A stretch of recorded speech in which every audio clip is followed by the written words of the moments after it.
আজকে গাজা এবং রাফাতে ইসরায়েল কর্তৃক মানবতা বিরোধী অপরাধ, জাতিসংঘের আইন ভঙ্গ করে বৃদ্ধ থেকে শিশু, মহিলা সকলকে নির্মমভাবে হত্যা এবং নির্যাতন সহ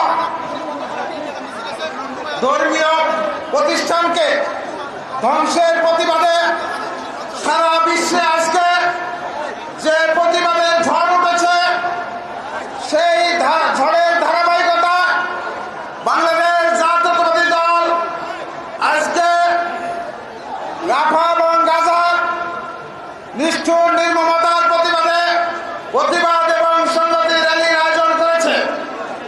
এই র্যালিতে ইতিমধ্যে আমাদের জাতীয় নেতৃবৃন্দ চলে এসেছে।